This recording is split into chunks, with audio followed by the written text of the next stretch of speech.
Hello, and welcome to another episode of Child Abuse Awareness with Darlene J. Clark.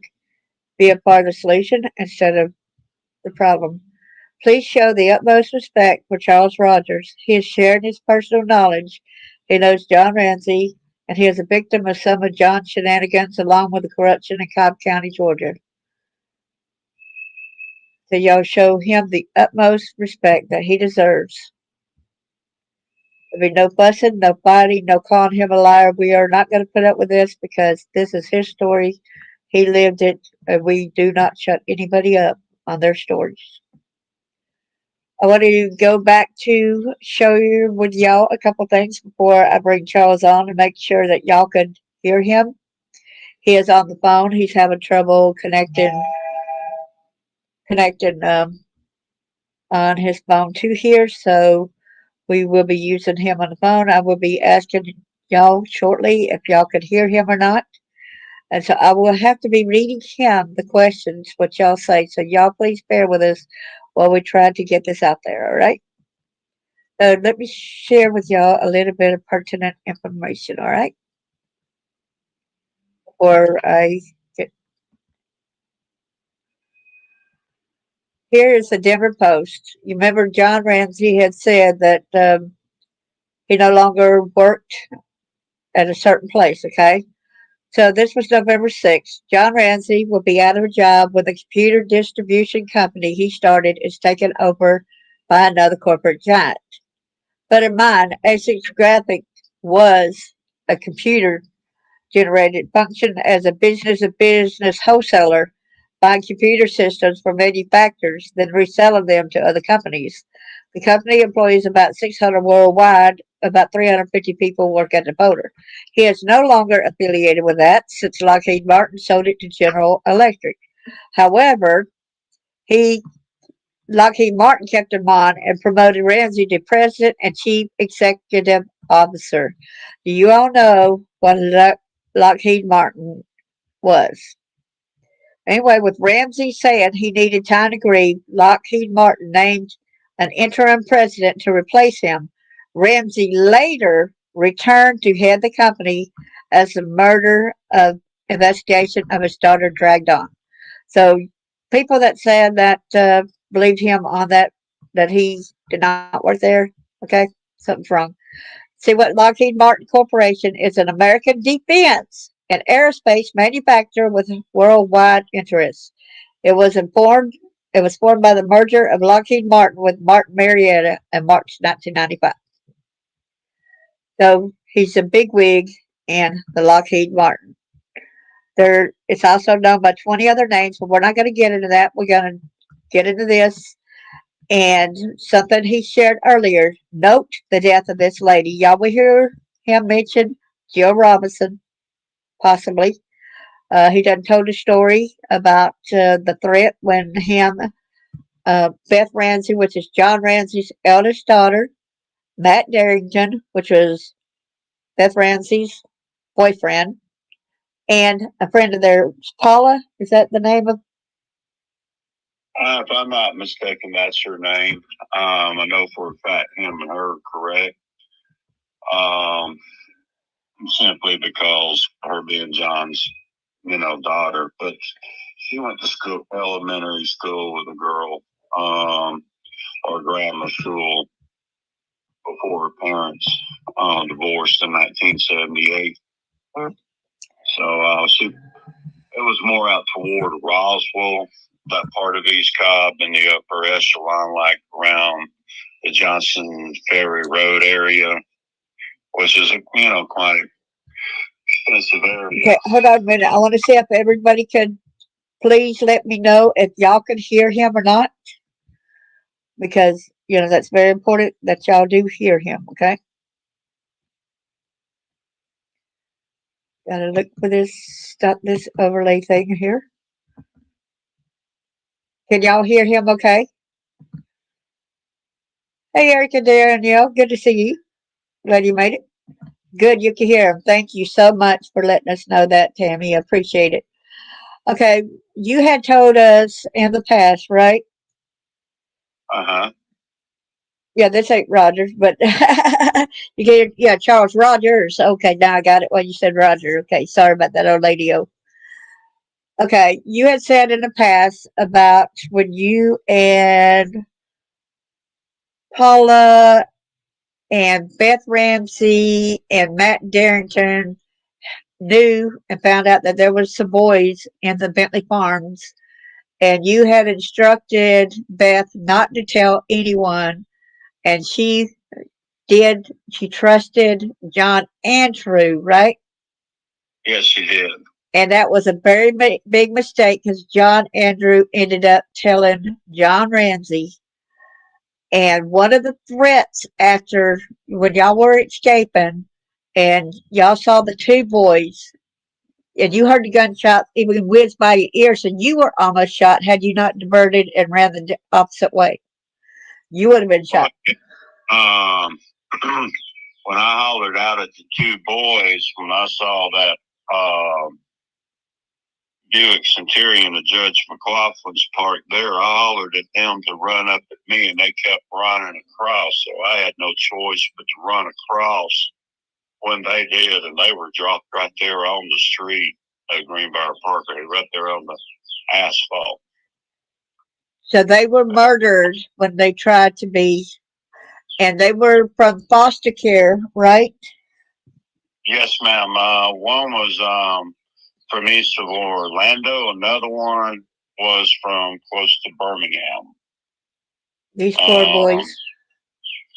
So after the arrest of Wayne Williams in 1981, they were no longer snatching black children off the streets of Atlanta anymore. They were bringing them in from other states. And it's so easy with the foster care system and CPS, isn't it? Mm-hmm. Yes, ma'am. They were in the foster care system, and that was also reiterated to me by Doug McRae later in 1996, 97, after I got to Murphy, North Carolina. They just shut down a lot of their stuff after the Centennial Park attack because they just didn't know what to do after I got up there, but tried to set me up for the fake attack of Mike Cook's first wife, Rhonda. Mike Cook, Murphy Dillon's wife. Right. And it's kind of funny how they try to set you up on that kind of stuff when you wasn't even in the area, you know. Well, that's funny what the stuff they'll tell you when they mistakenly think they're going to kill you. Exactly. Boils down to. Okay, we're going to get back to that when y'all ran from them, and then John Ramsey shown up as well, and the threat that he made against that he was going to have said that he understood why you would do it, but he was going to do some particular things like murder Matt, Paula, and her, as well as later on murder you. And then what was that threat that he was going to do to John Bonet? He was going to put her into little beauty pageants. He was going to sexually abuse her. And he was going to eventually pass her around like a madam in a brothel and sell her to the highest bidder. And just, best worst nightmares I came through that night. Her younger brother had snitched us out and almost got me killed if I hadn't stopped dead in my tracks real quick as I'm running across too, trying to draw fire up my way. And we're talking about, excuse me for a minute, we're talking about the younger brother not being Bert, but being John Andrew. Yes, ma'am. Her younger brother, John Andrew. Right. And Bert, everybody that keeps accusing Bert should not be accusing Bert. And Not at all. Berkey's not the responsible for either of his sister's murders. It's just what it boils down to. When you read the incident report up there near Chicago where they were murdered at, you see that it was truck hit them. They didn't hit the truck.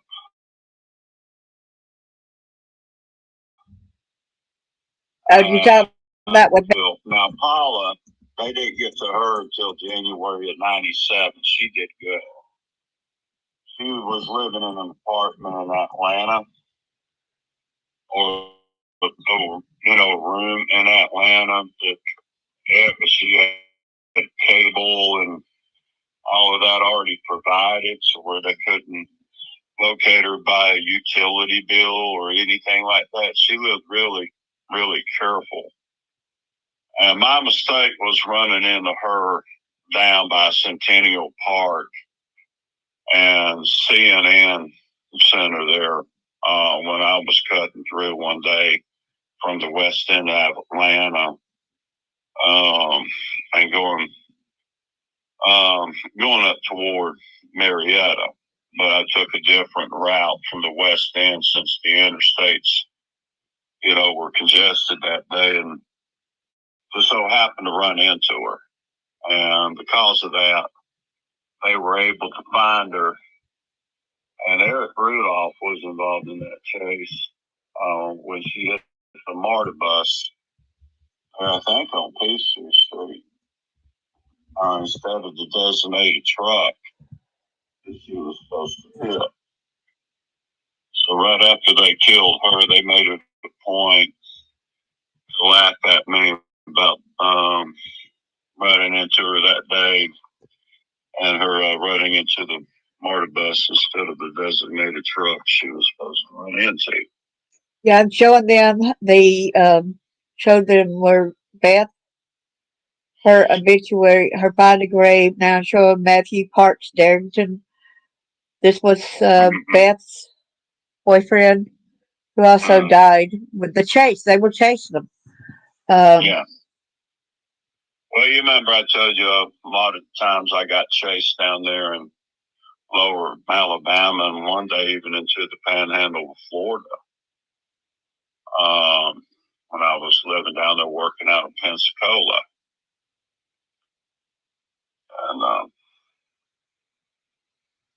where I told them they could stick their $4.5 million hush money in '92 after I got back from Illinois with Fred, and they made it a point to let me know they had killed him and her. And after we got back, I was offered $4.5 million hush money. Right. So I told them where they could stick their $4.5 million child blood's money, blood of children, because I didn't want a penny of it. And at that point, even though they had just destroyed the settlement documents at the courthouse between my dad and George Bentley over the two teenagers ordeal there, I was kind of like thinking to myself, well, I wouldn't want a bit of that money and that property in house neither, because it all comes from child blood's money. Exactly. That's $400,000. And they had offered my brother the $450,000 that I had coming in July of '96. Uh-huh. And that's how Beth found out about me, found out my history, was why did they want me dead? Well, that was from that, court settlement in 8 or 79, after Bentley lost the suit against my dad. Plus the fact that you watched also when you were on the school bus and you seen Judge McLaughlin with that guy he caused the wreck, and then that guy ended up dead. Yeah, took him off elsewhere and executed him. Yes. And that's when he was living in Tennessee, you said, before he became a magistrate for Cobb County? Yes, ma'am. And Bill Hudson, he was from up in Blairsville and moved down to Marietta and became sheriff of Cobb County. So he was sheriff when the Fencers, who ran the Northside Baptist Church, Northside Christian School, where I attended, that got shut down from Abilene that time, that I wasn't supposed to receive without my parents' knowledge. And they wound up shutting down the school, but they allowed everybody else to graduate. They upheld the 6-week expulsion from the school up to the last 6 weeks of school left. And I almost had to repeat the 6th grade over it, but principal from Mountain View Elementary was principal of Maybury Middle, and him and his staff decided to go ahead and bump me back up to the 8th grade, so I never was in the 7th grade in school. Okay. Hold on a minute, Charles. Remember there was... Hey, Charles, hold on a minute. Remember there was also more that he threatened? John Ramsey had threatened what he was going to do to John Bonet. What else was it, too, that he was going to do to her? Well, on whose anniversary? On the anniversary of Jill Robinson's homicide. And why did you think he chose Jill Robinson's homicide? I mean, what did he say? Well, according to him, he's the one that shot Jill Robinson in the face. And later on in North Carolina, Doug McGray told me the same thing. So, I mean, and look at the anniversary of her death was December the 26th, 1976, but it was the 26th.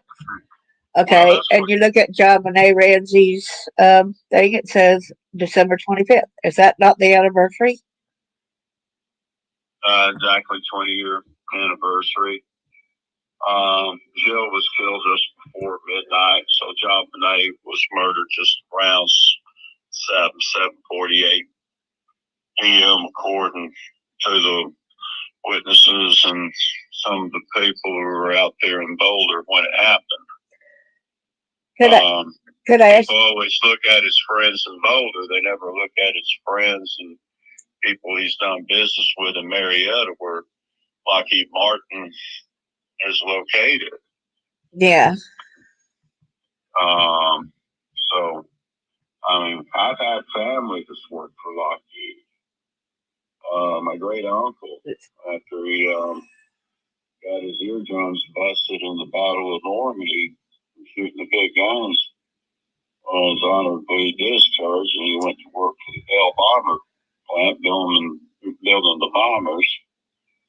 And then, of course, later Lockheed got it. And I think in the 80s, that's when it attached the name Martin, Lockheed Martin, and that's what it remains today. And Access Graphics, you'll recall that I stated that he had developed the microchip computer hardware for Lockheed. Right. And since Uncle Sam was going to shut down the mining and production of mica in the United States, which you had to have to build the microchips. Right. They turned to Polaroid and Kodak. And of course, his buddy Monty worked for Kodak. Yeah, Del Monograph, but we can't figure out what his real name was. He actually where he likes to go to the gym at. And the thing about it is, like you had said, that if y'all remember when we used to, your family took pictures of the babies on their bellies and showing their butts and all kind of stuff. I thought that's innocent and all that. Well, Del Monograph was one of them who was sending out the pictures when they were developing and sent them out to China because China people love the fact about doing porno and wanking off to babies, okay? Well, I didn't know about China. I knew they were I sending thought it was China, but well, I guess I'm mistaken. Who was it? Netherlands out there to Europe. Oh, okay, Europe, sorry. Yeah, because a lot of the Europeans out there. Okay, Europeans. I'm sorry. Y'all please, I'm sorry, forget about the China then. I can misquoted. imagine probably sent some to China. I mean, I know for a fact Netherlands because Frank Sheldon, after he became wanted for the Norfolk Island pedophile ring, they were running out of the Brother Paul's summer camp boys mission there. He went up to Netherlands for a while and still fly back to the U.S. and still go hang out with his buddies, and including the ones, were in government. Exactly.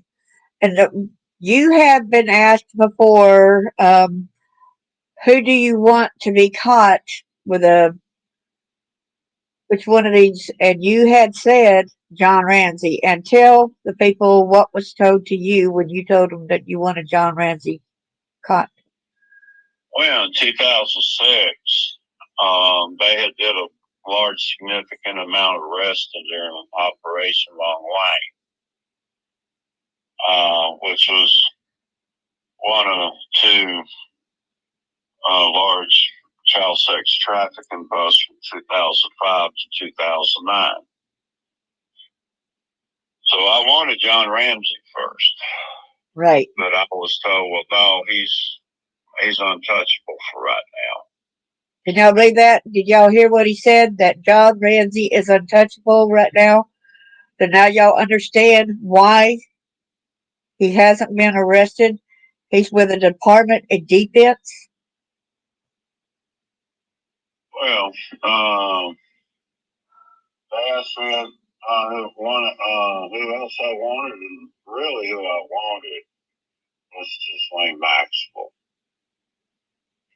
But in order to get to her,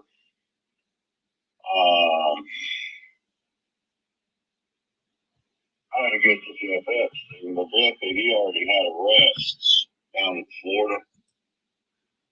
But they weren't going to do nothing but slap him on the wrist anyway. And I just told the agent that that's what I wanted, because once the word got out, it'll be a whole lot easier for me to prove some things when it comes to the corruption in Cobb County. Like I discussed with the feds before. Wasn't supposed to release any information on birthday card. Really till 2019. But I had told the cooks over there during the negotiations for the surrender of the hydrogen bomb that I'd try to push it to 25. And here we are at 27 now. So, would John Bonet believed to possibly be in Helen, Georgia during Oktoberfest 1996? A lot of people are trying to say that's a debunked picture, the one that they seen was just laying in the background. Mm-hmm. Yes, that is Lane Maxwell. That is very much her. And yes, I was thinking Oktoberfest. She was on a date with one of her lovers, Eric Rudolph. Yeah, the bomber. The bomb maker. Well, of course, John Bonet's water skiing instructor there, Lake Chattooga, and I guess out there in Nevada. Did y'all know that Eric Rudolph was a ski instructor of John Bonet Ramsey as well? And he had also sexually abused 3 other female students because they taught the little girls water skiing there on Lake Chattooga. And they would take the little boys, like they did Levi Brady and Stevie Branch, I think it was, one or more of those boys out there in West Memphis, Arkansas, up there at Hiwassee Lake is what I understand. Now, Levi didn't go through what they went through, but he witnessed it. So when they wound up dead, Milton, he wasn't too fond of Levi anyway because Levi's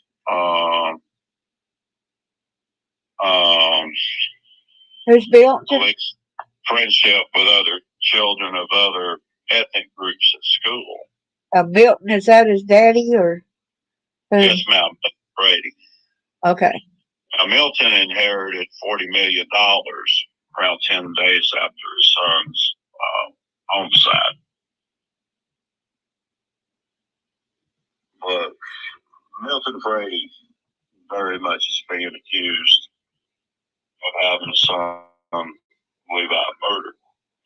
Now, there's nothing I can do to him in North Carolina over the murder of Levi. Same thing with John Ramsey. Same way with others that I'm accusing. I would bear in mind that they are presumed innocent until proven guilty in the court of law. But what I'm accusing them of in the state of North Carolina as being members of the paramilitary secret society conspired to overthrow the state of North Carolina and the United States government. And I'm sure you have tried to tell some of these people about these cases and stuff, and they just kind of like throw it away like it's nonsense, right?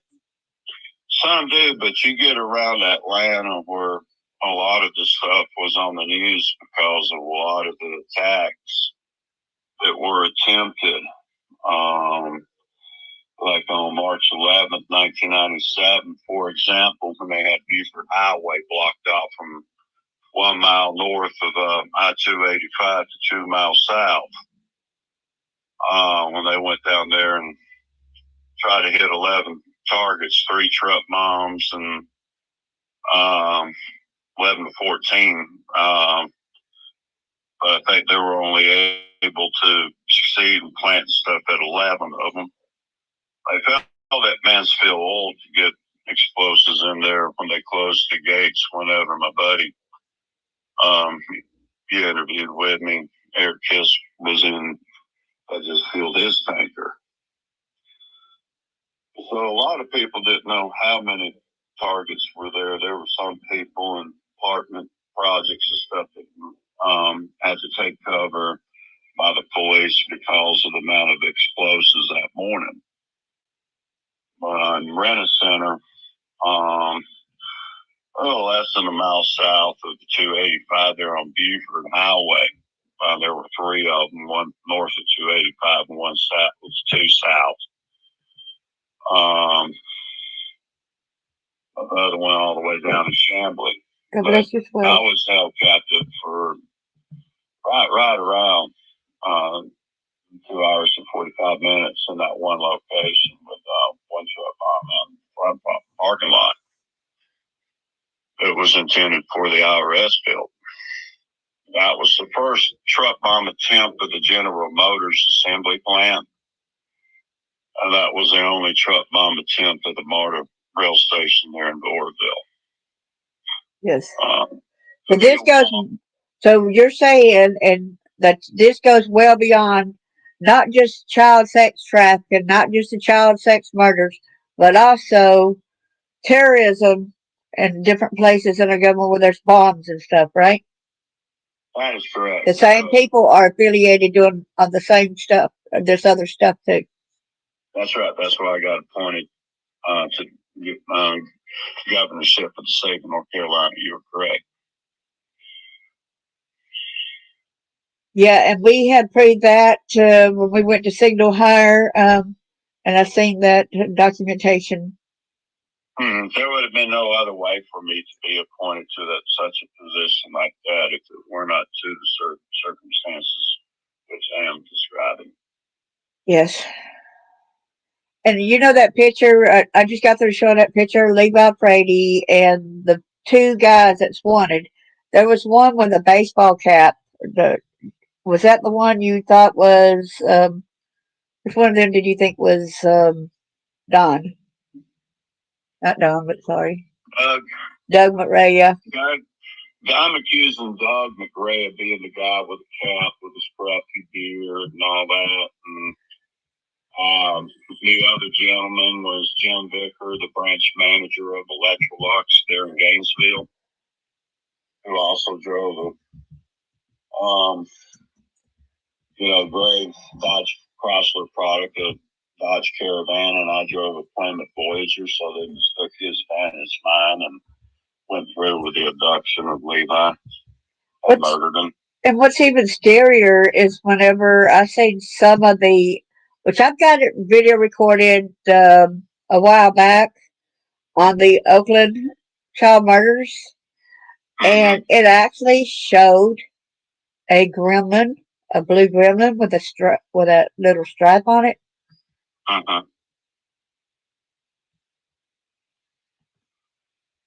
Yeah, there was if I remember correctly, I don't think his had a stripe on it. Okay, this one had a stripe on it. From the others, but it had the 304 D8 in it. Okay. And of course, and his Duster had the 340 round Duster he had.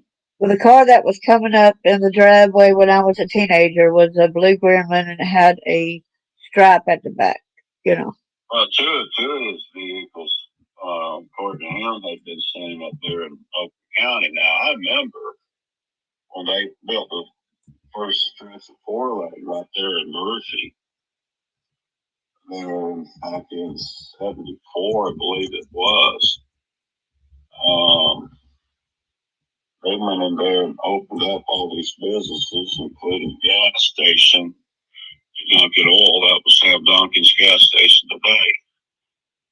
The Radio Shack, Electrolux, which was next door. They opened all the Colonial Plaza and all that up immediately right after they paid the 4-lane there. During the construction of it, in both directions, through Andrews and out toward Tennessee. Right. Before that, it was just a little low two-lane highways, the 119 and 74 and 64 that all ran through there. And of course, 64 would run left, which was the route of truck bomb number 14 on the 29th of January, 98, when they get the new women's health care clinic over in Birmingham. They try to hit the FBI field office 19 minutes later. Yeah. Down the Mobile. So, yes, John Ramsey is among the names of the suspects in the terrorism that is being accused the state of North Carolina for these crimes against humanity on the state of North Carolina and the conspiracies involved. Wow. And we already know that with the proof that his ties with Bentley Farms is that when y'all went to release the two boys over there from that barn. The same people that tried to sex traffic me to set my daddy up in 1972 and 1973. When I was 6 and 7 years old, was involved in all this. The only one not available was the Jim Stubbs, and there's a reason behind that. So. Well, he's buried 20 feet deep, and it's going to take one heck of a recovery to get his remains up if we ever decide to get them up. Right. The guy owns the place. He said sometimes just to leave some things buried. He's not too fond of people coming up there and digging on his place. Right.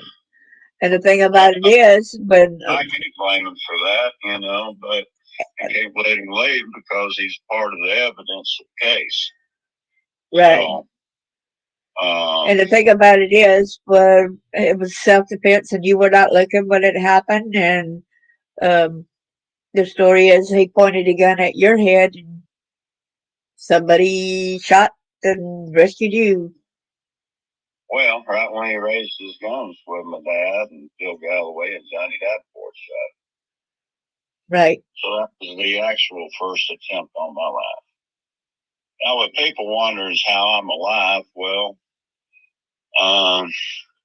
my life probably makes Steven Seagal movies look boring.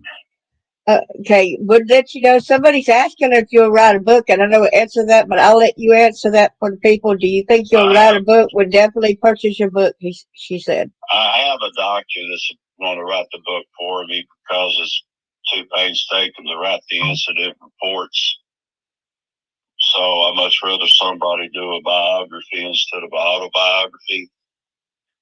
I tell people the book that I feel comfortable writing is a sequel to the movie Just Mercy, of the shenanigans down there in lower Alabama in the 1990s and afterwards, regarding some of the players down there in this child porn ring are connected to Rhonda Geneva Walker.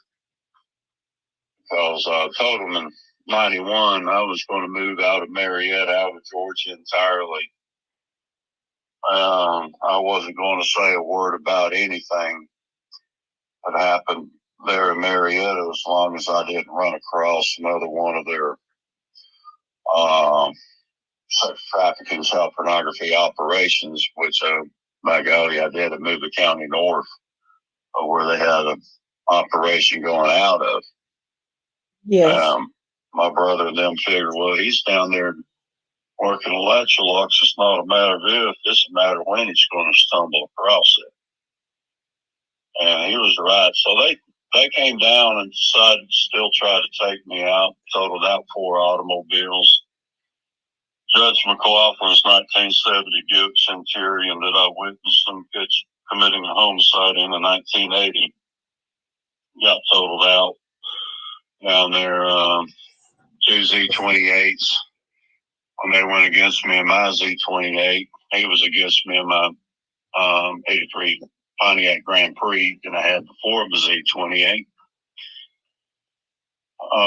Then in 1974, Pontiac Le Mans against my Grand Prix when his car collided with the train in Evergreen. So 2 cars got totaled out in Connecticut, and two automobiles got totaled out. I think it was Butler County.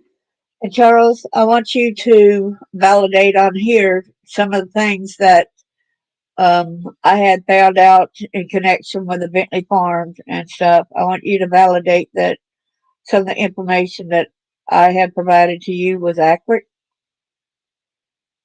Yes, about the barns and structures and the description that you provided, the fence and all that. I didn't. I don't recall a body hanging on the fence. No, I was there when I saw it doing that. So it was they tore it down after the boy died across the fence. So they tore it down. Yeah, you described the way the fence connected to the concrete barn, and you reminded me there was some other wooden barns, and which you also, if I remember correctly, remember the 2 rows of horse stables. Yes. Near those barns. So those were built out of concrete, and according to Alice Summer and the articles of the Marietta Daily Journal newspaper from what year was that, 2021 and 2023? Yeah, that's kind of funny. How could barns just burn down? And even in the one that during the middle of the night, no horses were in the stable. And that's kind of ironic because usually that time of night they are in the stable and put away, Especially the ones built out of concrete, because everybody knows you can turn around once the roofs burn off. You can put new roof and new walls back inside and restore the 4 bedroom living quarters where the Stubbs family lived at, which was built for ranch hands. Right. And no reason, really, impossible to burn those down. Those was part of they were destroyed Right. as the part of the settlement with my dad. When he countersued George Bentley after he lost his tort against him for wrongful death. Was that George Bentley Sr. or? Yes, ma'am. I'd separate the two, George Edward Bentley Sr. and his son George Edward Bentley Jr. I call Junior Ed, okay. like everybody else. And everybody always referred to the dad as George. You know, like Sam Duncan Sr. and Sam Duncan Jr. Right. There is this name, Stephen and Sam Jr.'s name. Right. But we would call him Steve to distinguish him from his daddy when they were together, you know. So everybody just referred to him as Steve Duncan. And can you also tell them you were somewhere, where were you when somebody mentioned the Green Hall name when I told you about what the Green Halls did? I was in Andrews, North Carolina. And then what transpired there? Well, this was after the time of my confrontation with Eric Rudolph and my meeting with his mother and sister and Daniel. Right. But after I had a talk with those two ladies, of course, our mutual buddy Tom Flanagan there, everything came out about Eric up there, his involvement in the homicides of Stevie Branch, Michael Moore, Christopher Byers, John Benet, and Levi Frady. I told you the question that they had asked me over there in the Radio Shack. Oh yeah, that was sickening, y'all. Y'all, let me tell you, this will be sickening. If you got a kid around, you don't want a kid around. If y'all want to, they can listen back on the others, but I just want to reiterate on the stuff that had sucking blood from, you know, child's genitalia. Yeah, dead child's genitalia. Yeah. Yeah. Ask you if you ever done that. Sick and gross. Who was that asked you that? Was that Eric Rudolph? That was Eric Rudolph. That's okay. All that almost got him shot twice by his own mother. September of '99. Once we had our confrontation up there and they lost their death wager. Hi, Martin.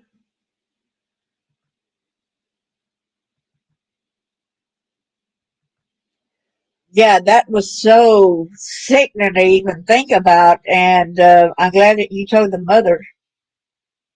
Mm-hmm. Well, it's I had to pull some shenanigans there in '98 after I helped my dad complete his development in Woodstock. I went back down to Pensacola. I went back down there and worked out at the sales branch down there. Okay, hold on a minute. I want to say this, that these people that he's mentioning also, they have ties still with John Ramsey, okay? That's what we're getting at, okay? Go ahead. Mm-hmm. But anyway. Thank you. I did that as a decoy. Of course, you know, the feds had to pay Lux back the money for the equipment that got stolen while I was up there. But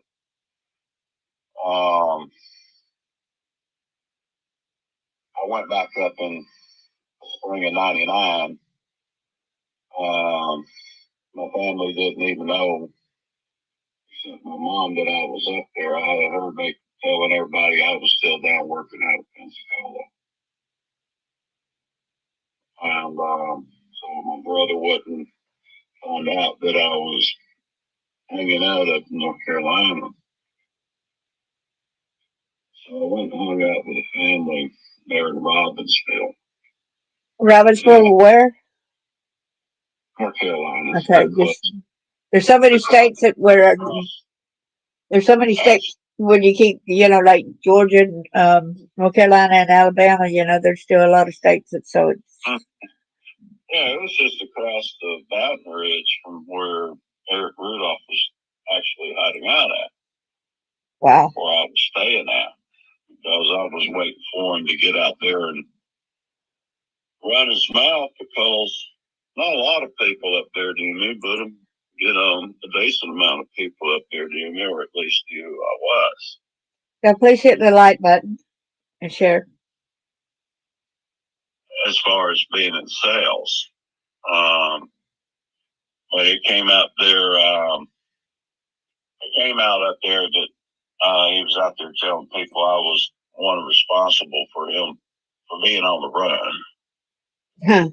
And But was it when he was on the run? Is that when he got jobs at the governor's office, or was that a different time? Whenever he worked for Jimmy Carter, or well, he worked on Jimmy and Rosen's house, I think, in '95 or something like that. okay, Modeling for him.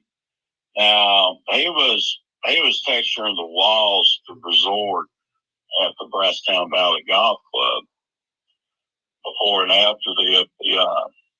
After he became wanted by the FBI, he would just go over there at nights and texture the walls. so they kept him hidden on purpose. They were part of the hiding him out, huh? Well, there was nobody that could touch his work except for a buddy of mine that used to work with him, and you couldn't pay him enough money to go over there and do work for Zell Miller and Shirley Carter. Oh, yeah, Zell Miller. He was actually partying with Eric the night of the Centennial Park attack. He what? Yeah, up in Hanging Dog. Eric was in Hanging Dog at the time of the Centennial Park attack. He wasn't the one who being accused of setting out the explosives. He's the one who built the explosives, but he wasn't the one who put them out. Yeah. So actually, two cousins that I'm accusing in North Carolina, they're the ones who actually set out the explosives, and they're actually the ones who had the 263-pound hydrogen bomb. And like I said, these are my accusations. They're presumed innocent until proven guilty in a court of law.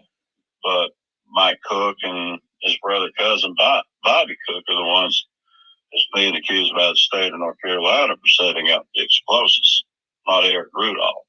Can we get to a part where, because people's got a right to know some of the different names as well, like the time when you tried to rescue your brother, or you went down to the Chattahoochee and these people are down there basically doing some horrible stuff, like sacrificial type of stuff. But who were some of these important names that people can pinpoint and know today to stay clear of them?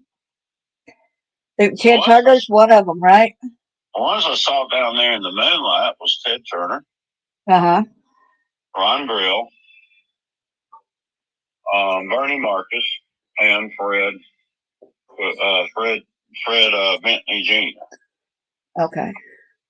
Now, I couldn't see my cousin and Ed Bentley Jr. in the dark, but I sat there and spoke with him before I bluffed my way out of there. Right. And I later found out that, in the course of my investigations, that all of the executives of the Home Depot Corporation were involved. Wow. Wes Warner, Larry Fink, was what I'm accusing them of. But there's nothing North Carolina can do to them about the Atlanta child murders. But again, they get charged, state of North Carolina, with the rest of the bunch. Because again, the same people responsible for the child sex trafficking and the child pornography are the same people responsible for the terrorism in this country. And they run the country, they feel like they're above the law. So Yes. these are accusations. And had you not bluffed your way out, you would probably been killed. That was their intention. And Well, we did have an officer. We did find Ronnie and I. We did find an officer, and he went down there. So we had his name, but he couldn't arrest us for making a false report because we were 16 years old. right, So he couldn't taken us to YDC without our parents' permission, which was perfect. We wanted him to call our parents to where we could tell my dad what was going on. right, So he kind of got in a trap there with us when we finally found him and got down there because they messed up the payphone at this old BP country store that was up the road there on West Paces Ferry. And the new restaurant is built there where it is today. Was the old sacrificial site of the Atlanta child murders. wow. Cobb County, Chattahoochee, not Fulton. And I want to tell them and remind them on the initial first time you actually was introduced to John Ramsey, okay? Yes, ma'am. Which, of course, he was down there that night with Frank Floyd as well. So Right, exactly. Mike McLaughlin, and I sued Bill Hudson, Sheriff of Cobb County, because that's what that individual in 1980 Was that out? murdered. So go ahead. I'm sorry, go ahead. That's why he was being murdered over, because I guess he went to the local authorities. This was out at Lake Graphics, am I mistaken? Or Yeah, the second time, second run-in with Mike McLaughlin was the evening I met John Ramsey there at Leighton Graphics. Mike had just got him a job at Cobb Magistrate Court working in pre-trial detention and release, and was in the process of moving from Knoxville to Marietta, and he was in the same automobile. So I met them the same night there. We actually walked over and met them there by Tip Top Poultry there on Gresham Road. right, We're still in proximity where Arrow exterminators are located today. They're at Wilco Drive and Gresham Road.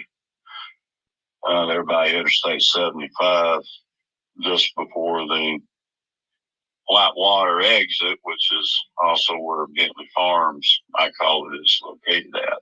They're on the 120 loop in Marietta, by the Big Chicken, which is a landmark in Marietta. there a big chicken restaurant there nearby or something too? Yeah, it's a Kentucky Fried Chicken. It wasn't that originally when it opened, but KFC wound up purchasing it back in the 60s. And they wound up shortening it a little bit. It used to be taller, a lot taller than it is today, but it's still a landmark. It's still there. And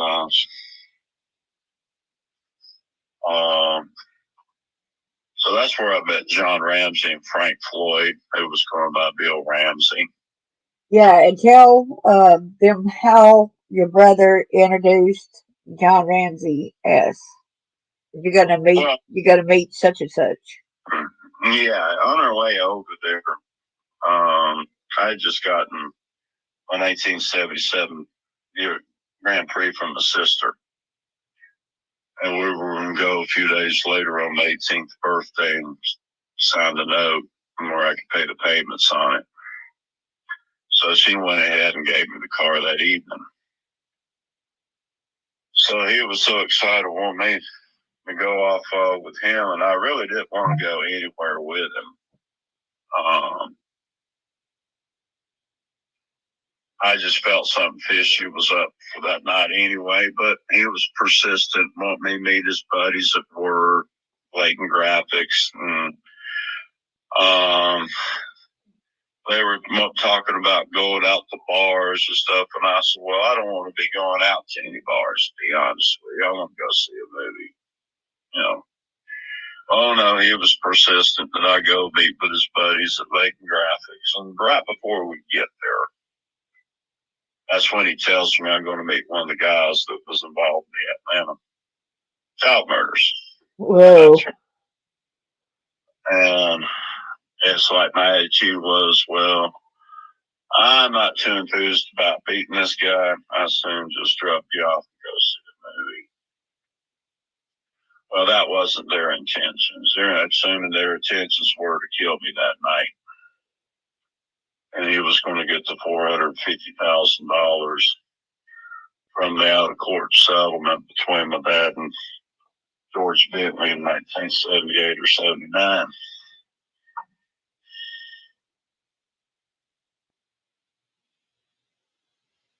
So that's how I was introduced to John Ramsey, and that was the first time I heard him admit to murdering 12-year-old Jill Robinson. Second time I heard it out of his mouth was the night over there on, you know, at the Waffle House parking lot when he sat there and he made his threats to have Matt Paul and me. He said he was probably going to give me a year or two to live, but they were going to get rid of me. After they got rid of the others, they were going to, you know, since Paula, you know, knew John and all them very well, that she wasn't going to live right, probably as long as Matt and Beth would live. But they tried to kill me a number of times down in Mower, Alabama, between 93 into the spring of 96. They even tried to set you up for some of the things that they were doing and try to make it look like you had done. Well, my dad had a house in Whittier, North Carolina. And of course, I have family from up in that area, in the tri-state area. And Boston City was like my home growing up, you know, because we'd go every year to the Singing in the Smokies, was where all the gospel groups and quartets would go every year.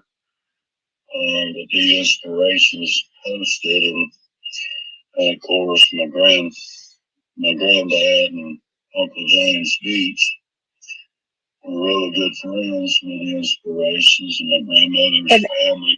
And Inspirations was my favorite gospel group. I still have the record, and it helped me through the hard times when I was abused, you know. I played that record at home quite a bit, you know. Well, Uncle James and Aunt Lee, they wound up building a house up there, and he used to go around up there doing re-roofs for people there. Once he got up there, he was smart. He wanted out of Cobb County, too. Yeah. Okay, I want to get back to the part, you know, when you met John Ramsey. Wasn't there something that John was bragging about what he had done about this girl in West Virginia, or was it West Virginia? Well, he wasn't bragging about the one in West Virginia because she got away. He was bragging about the other children he had murdered. But there was something funny about that one that got away. I will let you tell them that story because we can all give a laugh right quick away from the dark stuff, you know. If I remember correctly, it was near Huntington, West Virginia. If I remember correctly, is where he said it happened at. But he said he went to an ice cream parlor. It didn't have inside seating. And there was this 11, almost 12-year-old blue-eyed blonde, just got her ice cream when he walked up. So he offered her a ride around town where she could enjoy her ice cream without it melting in the heat. So fast since it was so hot that day. So she took him up on the offer, and he wound up driving out this side backwoods county road out to the base of a mountain or hill or something, and to a secluded area, and he got her and forced her into the back seat of his station wagon, because that's what he loved to drive, were the station wagons. And he failed to remove her tennis sneakers, and his family jewels got injured by her knee, elbowed him in the ribs, punched him a couple enough times to where she could get away from him. And she went running out and screaming, and found some people that lived nearby that were able to help her, you know. Right. I think they were going to go have to do something to them people, you know, for helping her. But Lady O's laughing about it too. yeah, you know, he's a damn Yankee, is what we call them. People that move up from the north, come down to the south and stay and don't go back. We call them damn Yankees, you know. And it's like in that letter, you know, that he, you know, had Patsy or whoever put in the ransom note there, you know, him being a Southern gentleman and businessman and all that. There's nothing gentleman about him, for number one, and he dang sure isn't from the South. So he's neither of those. So he's just a damn Yankee. So, or worse than that, really. But I had to remind him that that's what we call, quote, ass whoopings in Georgia. Uh-huh. And he didn't take too kindly to that. And he didn't like it when I advised him that I wasn't even 18 years old yet and could whoop his butt from there to Tip Top Poultry with one hand tied behind my back. Yeah, that means that since that girl could whip your butt, I could whip you with my one hand tied behind my back. He didn't like that at all. And he lied about his age, because you can't get the truth out of him. He's like, well, I'm 36, and here he was 40 years old, you know. And he lied about his age, and I was like, so what you're saying is you're 36 years old, and then you got your butt whooped by 11-year-old blondes, which is. I said, well, you know, here in Georgia, that's what we call ass whooping. Well, and all because he claims the only reason that happened is because he failed to remove her tennis shoes. Yeah, because he failed to remove her tennis shoes. Well, I asked him, I said, well, you know, he said, because you failed to remove her tennis shoes, who's to say she wouldn't kick your butt if you had to remove them? Yeah, she could have been stronger than what he realized, you know what I mean? Because there's some, so, you know. apparently he had sexually assaulted and some more, possibly murdered some more girls since then, you know, because he's, oh no, they can't fight without their shoes, you know. Like, was that Sheldon, or who was that when he had met Sheldon because he pulled up, he was looking for something or somebody, and then he seen him trying to kidnap that kid, and he pulled up, and was it Princess Sheldon? That was one of the girls up in the alphabet murders up in Rochester, New York. That he,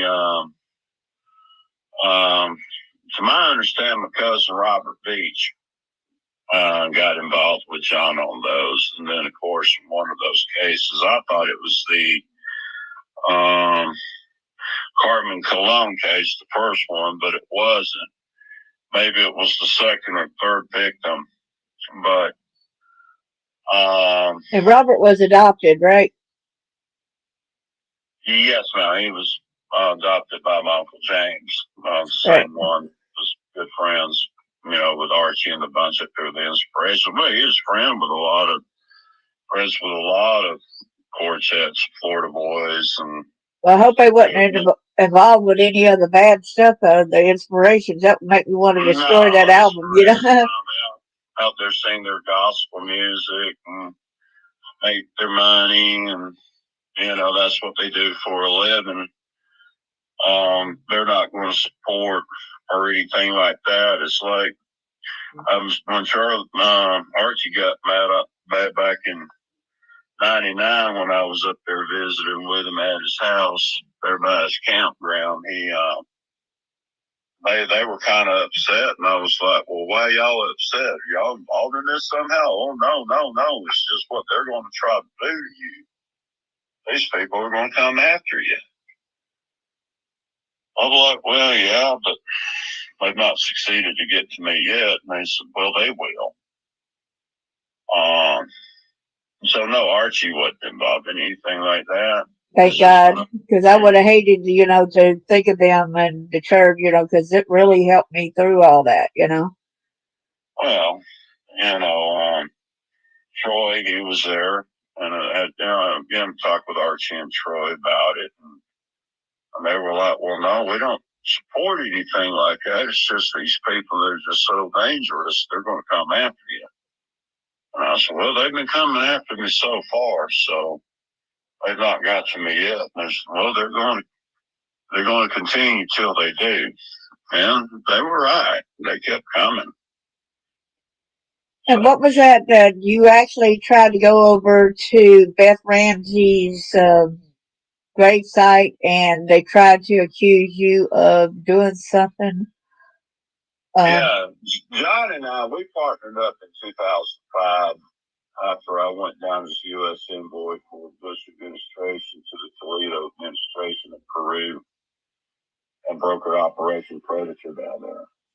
John, which John? Okay, make sure, because we're talking about John Ramsey here, Beth Ramsey. So make sure you've elaborated on what John. He partnered up with me in 2005 after he found out that I went through, brokered that deal down there and was doing some stuff on behalf of the Bush administration for Peru. So he was excited because that was one of the terms of the agreement that I told the cooks I would do to get that hydrogen bomb surrendered. So he was excited. We partnered up. I went over there to a friend's place that day where I used to live, and he also used to live back in the day.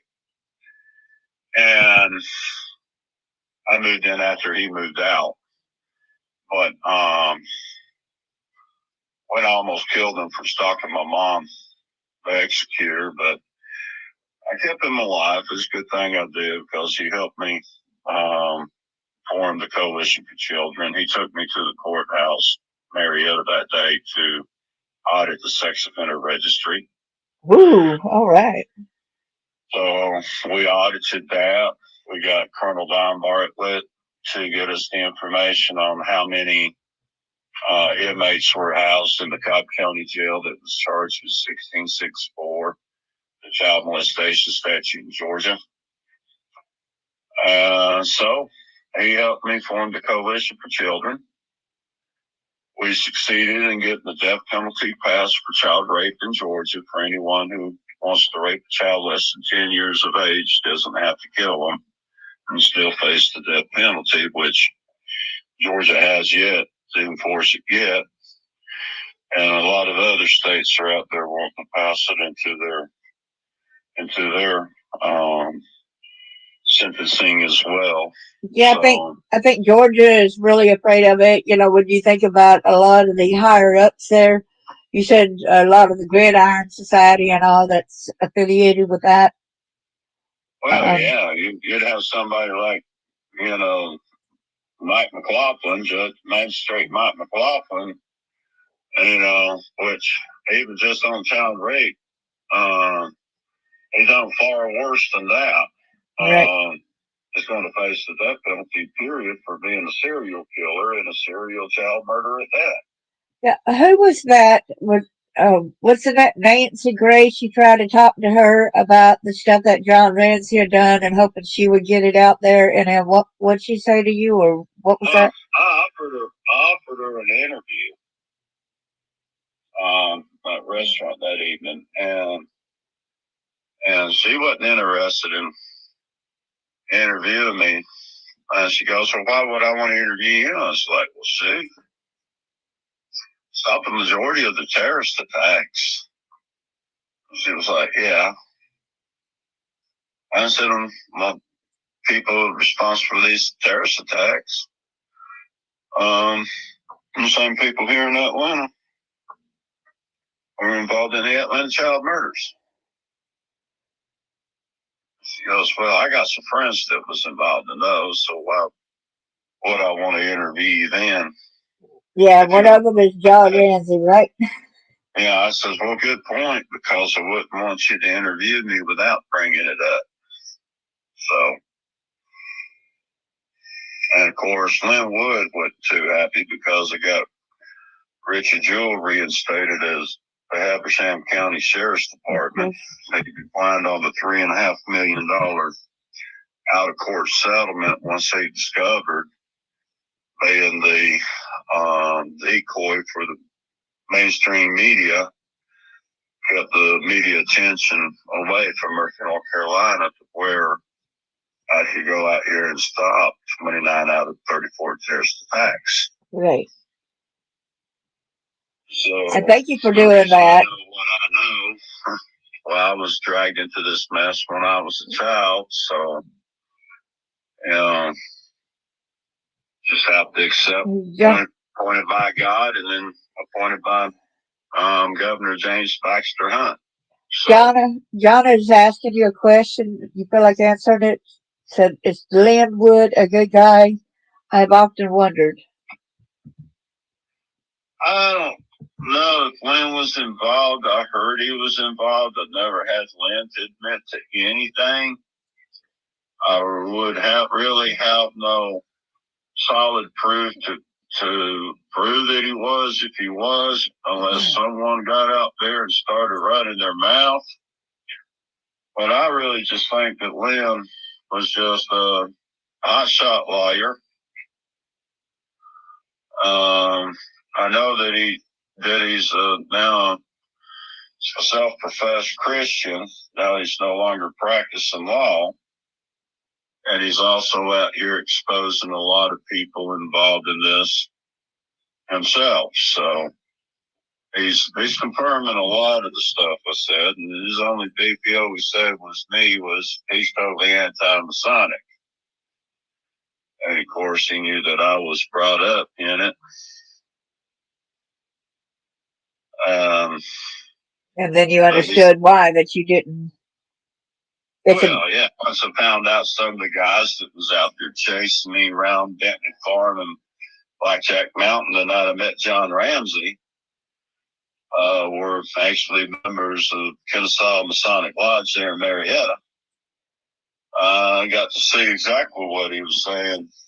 Yeah, there's Masons in Marietta very much involved. There's no dispute about that. Yeah, he's also got a Telegram channel, Linwood does, and he'll go in there trying to discuss some of the things. But yeah, that's why I stopped watching Nancy Grace, because if she's picking and choosing what story she's telling, and is not really caring about the kids by not helping the kids by getting these higher ups caught where something can be done. Mm-hmm. So I have no odds. I mean, I don't want to watch her no more or support her anymore, just for the fact that she's supporting these John Ramsey. Well, you just don't know if she's. Well, I know one thing. Nancy Grace. I don't even know why people even like listening to her, because she gets half of what she says right sometimes. Just half of what she says, not fully. Yeah, I mean, after I had my meeting with her, my view of her just totally changed, and also from what I've heard out of Beth. after this mess went down over there at Bentley Farms, because I got to hear about some of the women John was having an affair with, and Patsy was one of them, and of course Nancy was another. Okay, he's asking you, what about John Walsh? He heard he murdered his child. The John Walsh case, I can't say either way because I'm not familiar with the John Walsh case like I am with the Atlanta child murders, being an eyewitness. I know that his daughter, Megan, has accused him of, being involved in her brother's murder, but then I've also heard that her brother's still alive and is transgender. I really don't know much to say about that. I just know that getting the funding for the National Centers for Missing Exploited Children down there, broken that deal with the Toledo administration. And I didn't accept one penny of money from the United States government for going down there as a U.S. envoy and brokering that deal, because I was going to Peru anyway, and I was going to that congresswoman's daughter's birthday anyway. Thank you. So the money that the National Centers for Missing Exploited Children got their funding because of the deal I brokered in Peru. Have I ever got a thank you letter from John Walsh? Have I ever been invited over there to the center with a plaque on my wall with my name? No, ma'am. It has not happened. I also helped form the International Centers for Missing Exploited Children. When I did that deal, I also was part of the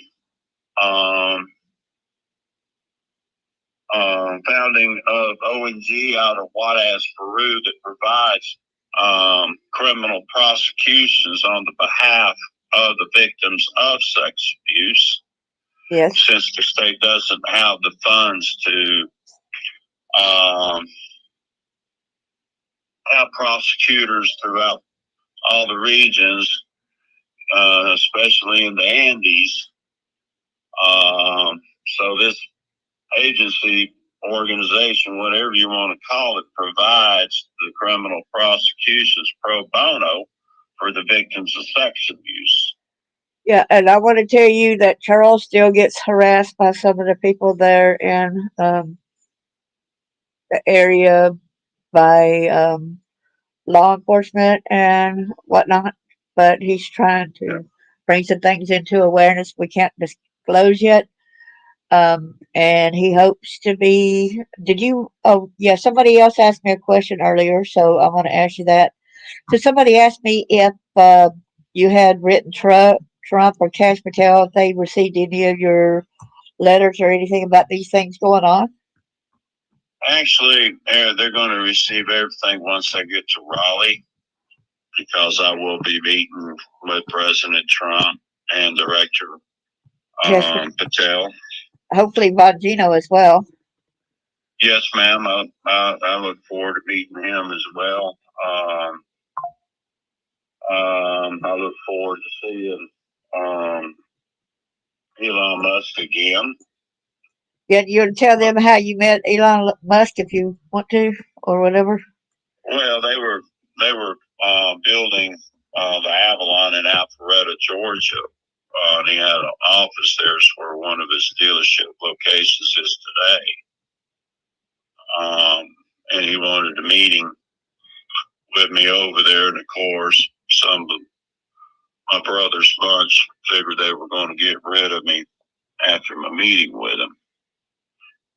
But we had our meeting, and we shared some of our, I say, religious views, our beliefs, and all, and they're quite similar, I can say.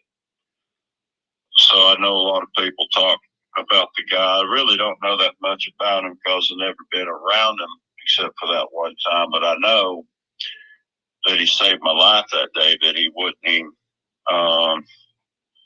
he sent his vehicles down there and told them to let me alone and gave me a ride back to my van and followed my van back to Cobb County.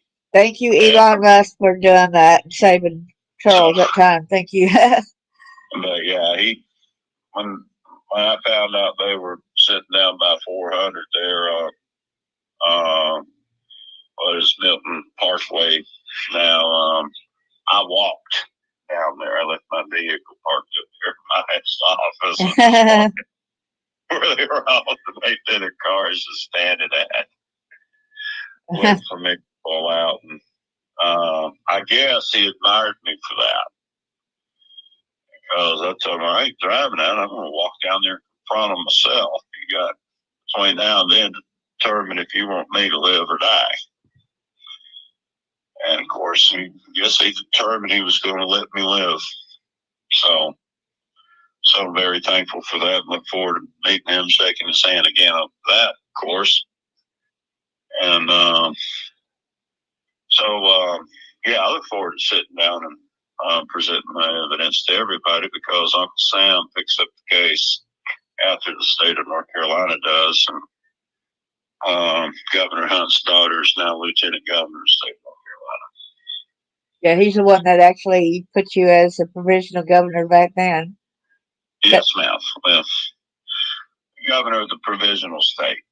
Right, it's a provisional state, so, and he never got voted out, and that signal higher, it still says, that, it still has your name there. Well, they have to go by what the National Governors Association says, and they can't remove the name of all these other governors going, what happened? Something happened in North Carolina we didn't hear about. And because every governor in every state knows, or is supposed to know, who I am. That's in every state. And there's supposed to be a coalition that you're supposed to get together over there in North Carolina as well, right? Well, that I would like to say someone draft a bill like drafted in Georgia back in 2005 to got the death penalty down here for child rape passed. I could do it here being a civilian. It's a conflict of interest for me to present a petition like that before the General Assembly and sign it into law. Right. I'd love to see someone draft a petition and get enough signatures, start a coalition for children chapter in their county. I think every county in the country needs one. They'll trickle down to, hardly nothing after a while, but until you get the awareness campaign launched, and get the people educated, we can use them just about in every county, or at least every region one, to educate the PTAs and churches and communities about how to keep their children safer. And you know what's pretty scary? When you look into the Cobb County and you look into the Fulton County, all that, you see Bentley Farms, and you knew that their people, their majority of them are in law. They're lawyers over there in the different counties right around there, Bentley law firm and stuff. And it's like, who do you trust when there's crooked lawyers that's going to side with these pedophiles, that's going to side with these people that's terrorists over here? And I'm so mad when people are going out there and getting little bitty titty bits of these people that's sex traffickers, instead of getting these big wigs, more of these big wigs that's in with our government. Those are the people we have to worry about as a murderers and kidnapping our kids and selling them off and sending them off to devil worshiping and all this other kind of stuff. You know what I'm saying? Those are the people we really have to worry more about. I know we got to worry about the small little ones, the small, but it is a big crime to anybody to be doing this towards our children. Okay. Well, what do you would do? There's governors, there's senators, there's policemen, there's judges and lawyers and all that kind of stuff that's still meeting up and then still taking our kids over there, sacrificing our kids and doing all these other kind of shenanigans, and yet they're getting away with it, and yet they say we're doing something when they catch these small little ones, but of course they're getting not getting in trouble for what they're actually doing on murdering and sacrificing our kids, you know? Well, yeah, it's kind of like they call it Tartaria, the old world system, you know, before Christendom and all that became prevalent. Roman Catholicism, Protestant Christianity, and what we have today, mainstream Christianity. It's all turned into a Ponzi scheme.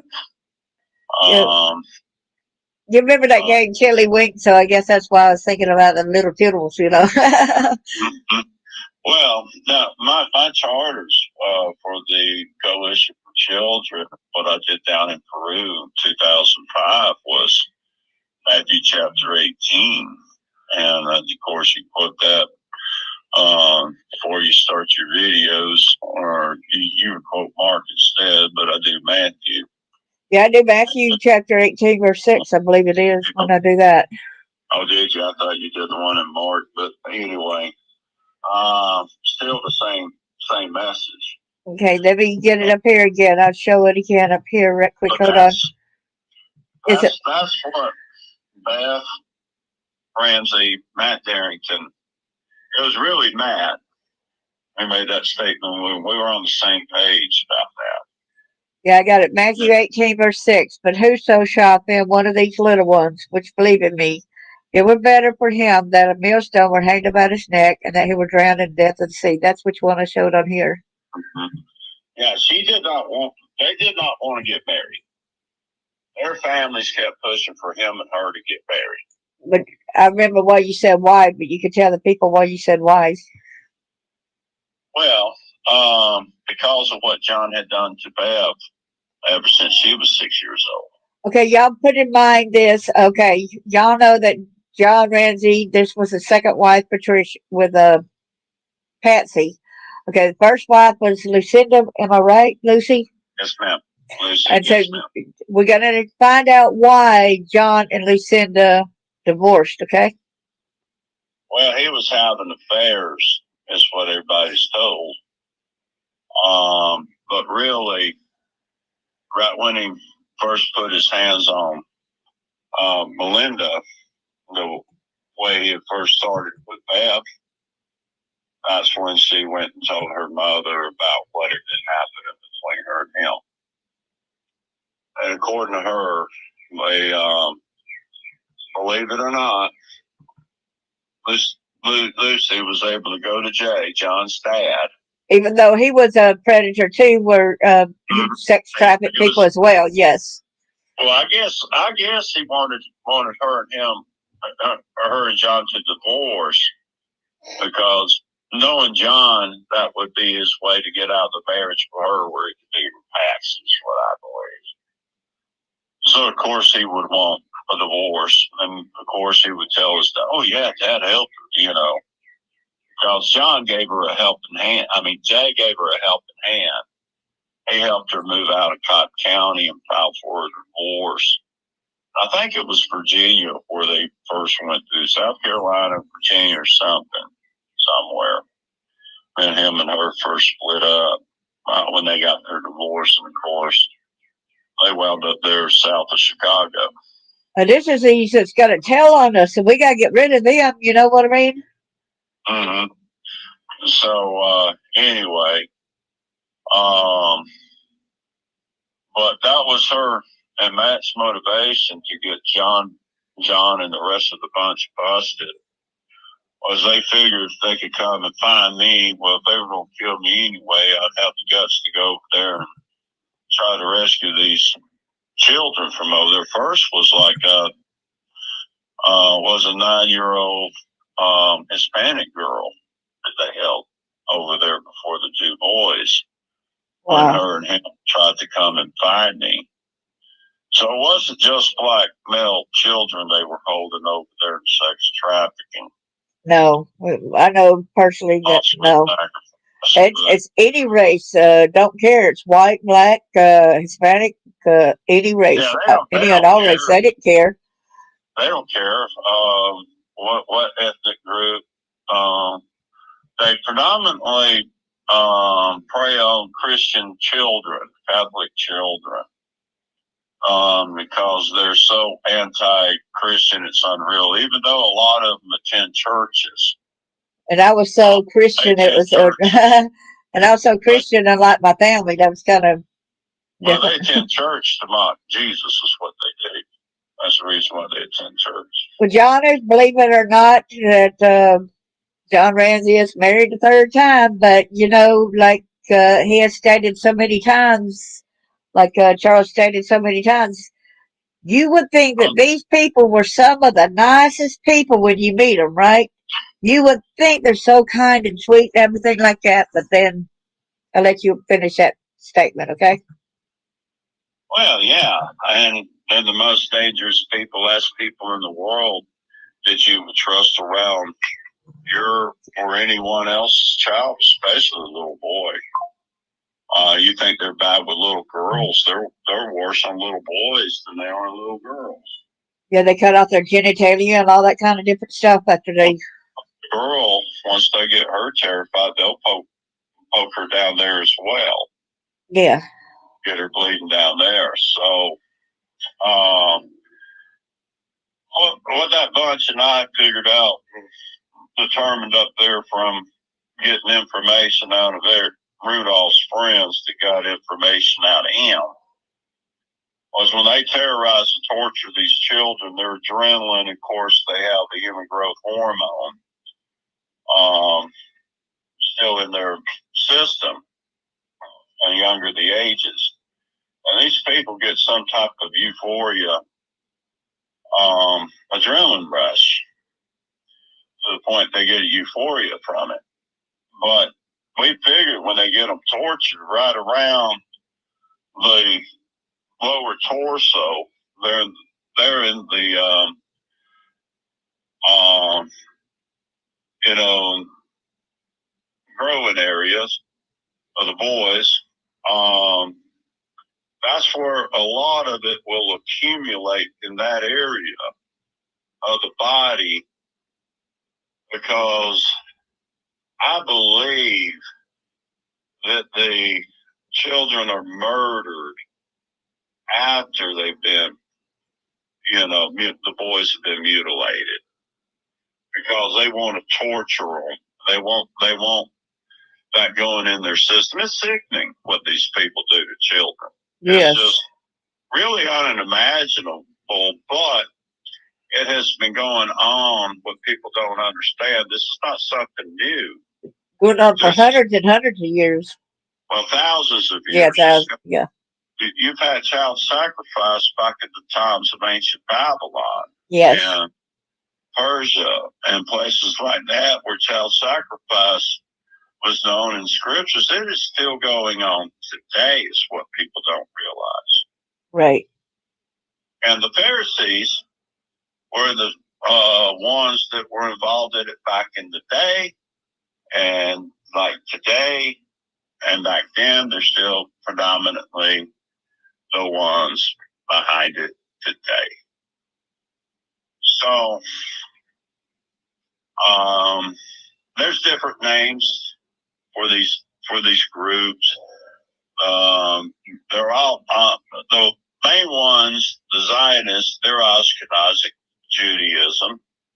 They're into the Talmud and the teachings of the oral law at the time that Jesus walked the planet, that is in writing today, called the Talmud, and that's their belief system. John, you said you just wanted to. I mean, Charles, you said you just wanted to go an hour and 30 minutes. It's been an hour and 34 minutes. Okay, we can go a few minutes longer if needed.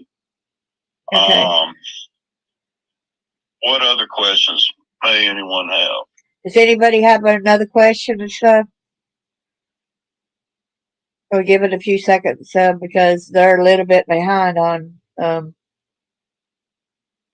He was asking, how did he have so many wives when he was so evil? And that's was partly the answer to that. Well, there's just evil people in the world, and there are naive people in the world. And I thought it was weird how he ended up getting with Natalie Holloway's mother after. Yeah, Beth Holloway. Yeah, I thought that was kind of weird. Well, that's like. That's not saying that Beth Holloway's the same way or anything. I'm not going to say that, but it's just kind of strange. Yeah, I wonder if her husband or ex-husband was related to Dave Holloway. Yeah, I should wonder that too after you had said that. You know what I'm saying? Yeah, because he and Frank Sheldon and Andrea Strassmeyer, they were all killed at the same time, or I would say the same time, same day, around the same time, when they decided they were going to kill me over there near Andrews, North Carolina, back in 1999.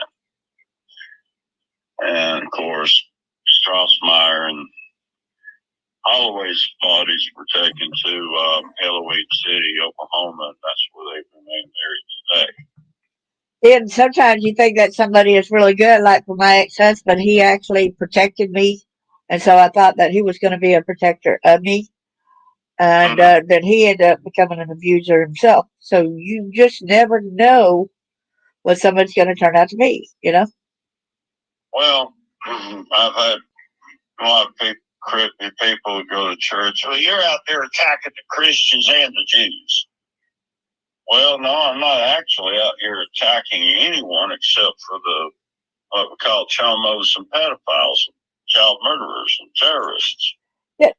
And like that guy I met talked to him from the dating site recently, he was supposedly a Christian and wanted to find a Christian lady, right?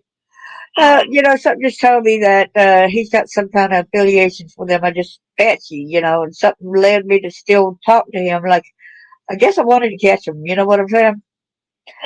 And for him to then somebody started talking, he's like, "Well, I want my woman to go to a bar, wear a low cut dress, act sexy to this strange guy. You could do whatever, seduce him, give him a lap dance, do whatever. It's fine after I talk to him and sell you to him with my words. But basically, that's also saying selling me. You know what I mean?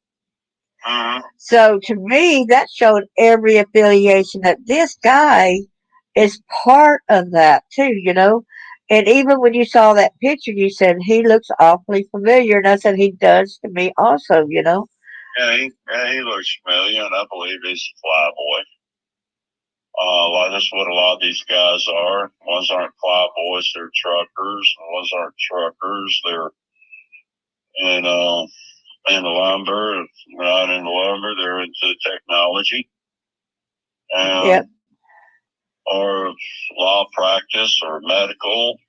I watch the black. They don't discriminate really about who could be a member, because if you've got a grill operator from the Waffle King that's invited in, that means they'll invite anybody from all walks of life. And he said, it's just the ones that are up there in level, they're the ones with the degrees and the money and running the companies. Exactly. So then he uses, a lot of them will use dating sites, to try to find these people and try to sway them off, say, well, I'll be able to move over there to your location if we fit in. I'm looking for her as a Christian lady, basically. I like something's up with this dude, just had a feeling, okay? Just had that weird sensation. And I said, I'm going to keep talking to him because I love catching the predators, okay? Don't get me wrong. I do like catching them. And so I continued talking to him, and then he exposed himself and said, you can get out there, you can have sex and everything. Would you do that for me? And then maybe we can become a couple as one if you were to do this for me. Like, really? Seriously? Yeah, it sounded like he was doing one of two things. He was either testing you, or he was trying to thought he had one of those regular old church going Lucy's what my service department manager Murphy called. Yeah, I think that's what he had thought. And so he thought he was going to bring me down and thought that, he was going to give me over to trafficking and stuff, that he was going to shut me down. And like you said, you think that he was one of them murderers. And Yeah. I kind of think that he was. Well,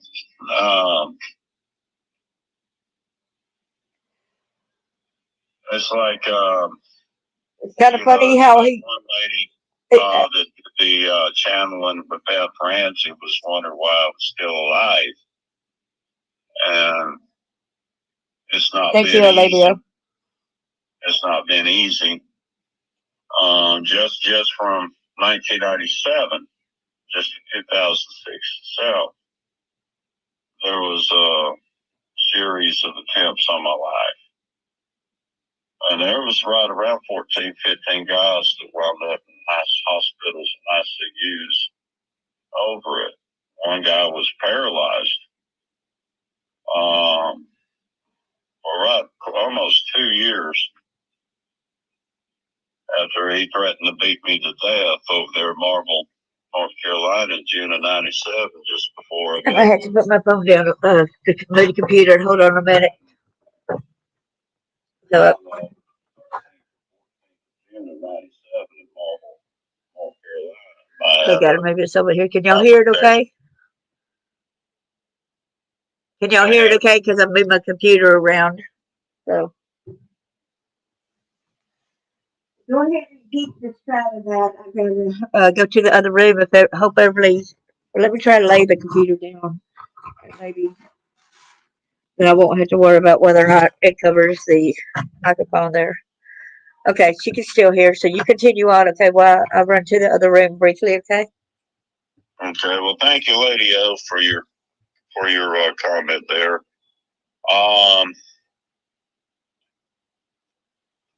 They kept sending people. I had my picture at the White County jail for like 10 years when I was in hell one evening and wound up in 2 separate altercations that sent 3 guys to the emergency room in Cleveland, Georgia.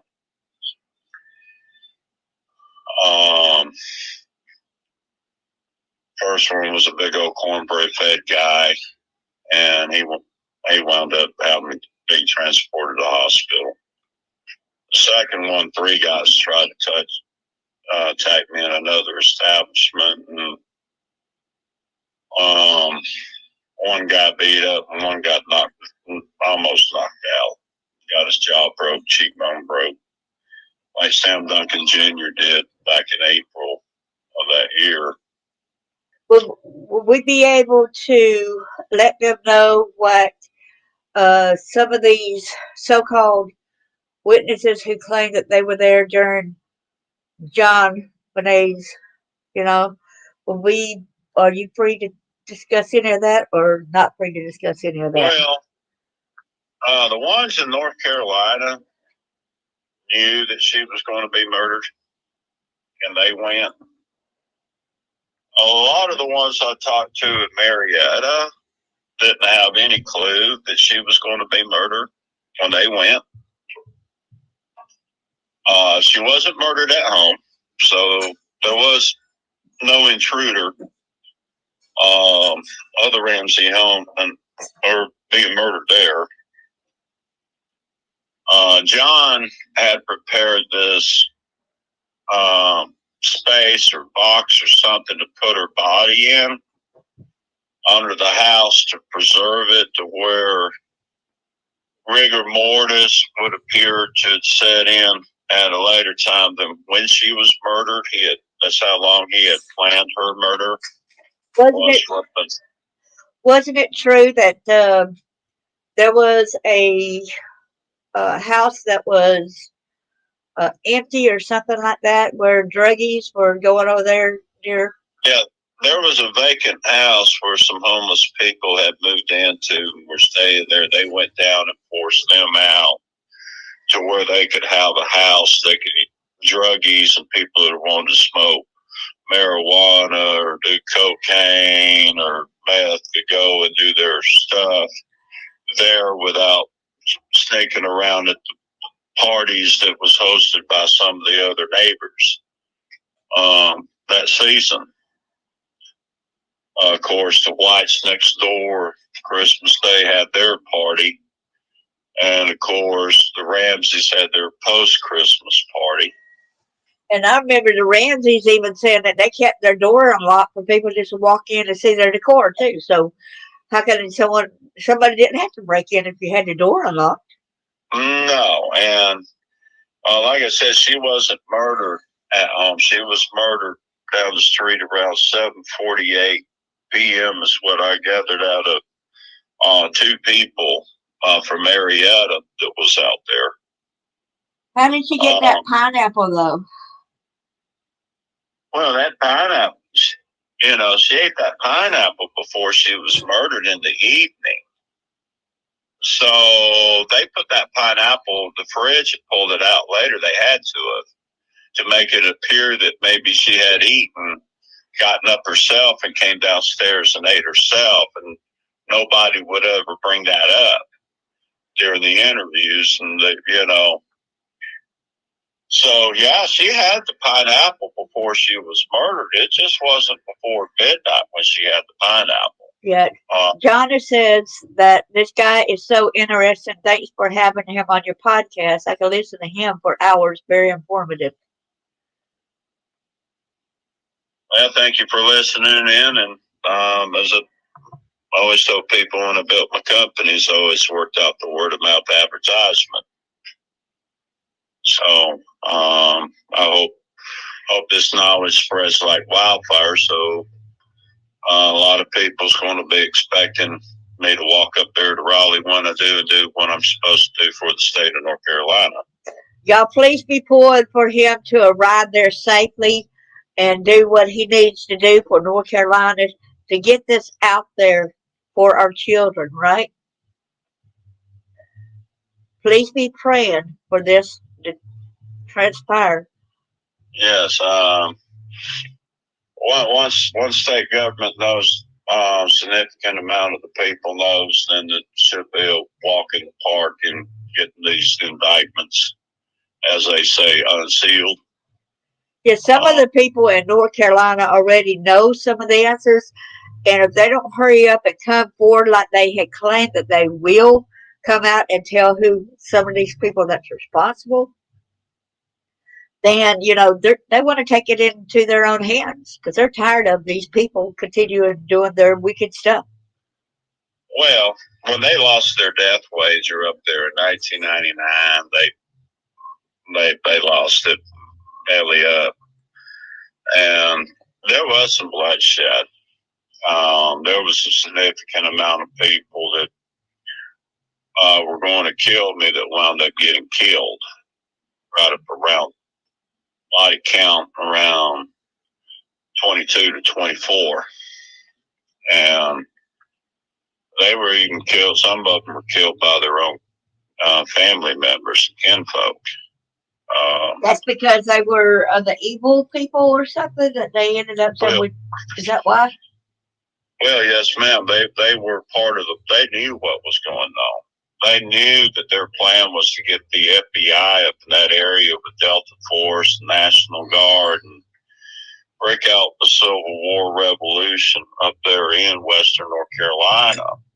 Say, if I hadn't had Richard Jewell go through what he did, I wouldn't have been able to keep the media attention away from Murphy, North Carolina. So once Rick found that out, we became buddies. Because while the media was focusing on him, I was able to get in contact with a lot of my old friends and some family I knew up there and give them a heads up on what was going on. So I was able to get cooperation out of some of the members of the Cook family. They did not want to see this go down either. You don't believe that Rick Jewell really died of a heart attack like they claimed, right? Well, he died of a heart attack, but not a natural heart attack. Right. Yeah, he does have a heart attack gun. They go around and execute with. I think I could probably pull up my long leather duster and probably count around 3-4 holes in it. Little itty bitty, size of a needle head, red ice cube that hits you in the skin, and the substance in it will cause you to have a heart attack. So that's why one of my trademarks has been the long leather duster, the black Stetson, and the black Western boots. Because of even some of the trademark of the Dixie Mop. Yes. But somebody's asking, do you know Paula's last name? The best friend? Can't quite remember it. I'm wondering if it was Henderson or something like that. I cannot recall her name. I'm just trying to go by memory correctly that her name was Paula. I believe that's what her name was. And I wish I did, because I believe her family is from Marietta.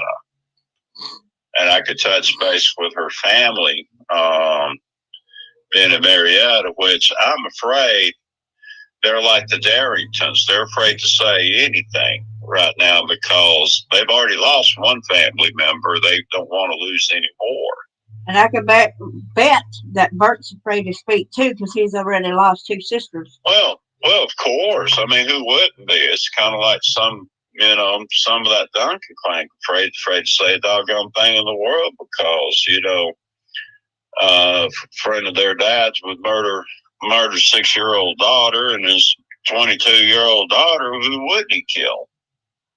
Who would not? These people are lunatics. You look at Rex Harriman.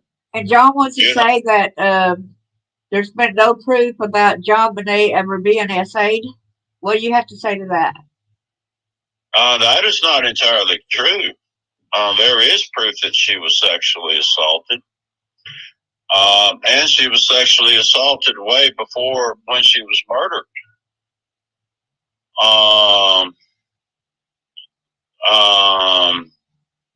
I don't know if it was by objects or if it was by actual human penetration, but she was, in fact, sexually abused.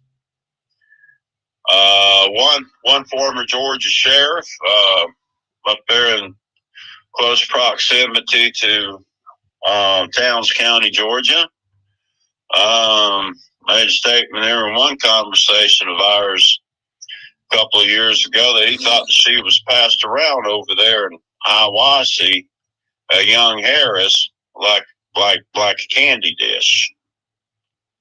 And a lot of people up there in Hiawassee, Georgia, think the same thing because the Ramsays had a home there on Lake Chattooga in Hiawassee.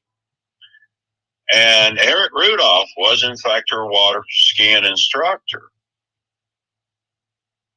And a lot of people, he knew they were going to murder her that Christmas. He knew it. He admitted to it. He even admitted to sexually abusing her himself. He sexually assaulted 3 other of his water skiing victims that I interviewed in September of 1999. I got something else to bring up right quick, too. And, well, let me say one more. Go ahead. But the oldest one, I had seen her in the Huddle House. Right. In Blairsville, Georgia, the day after the Centennial Park attack, having lunch with Jeffrey Epstein. And what year was this? 1996. So a lot of people who thought that Jeffrey Epstein started in 2002 or whatever, he started long before. He was just never caught, I guess, right? Well, yeah, he was drafted into the cult back in 77, 78, I believe it was, when he was young.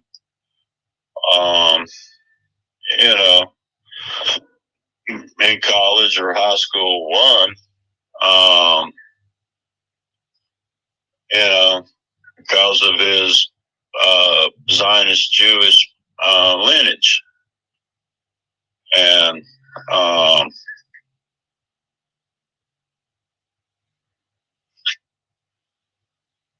so he, he wasn't, Ghislaine Maxwell really wasn't his girlfriend as much as she was his assistant. She did whatever she wanted with whoever she wanted, whenever she wanted, whether it was men, women, sometimes both, or sometimes just women, sometimes just guys. I mean, and she was with Rudolph whenever the sexual assaults occurred with his water skiing students, because she was their chaperone.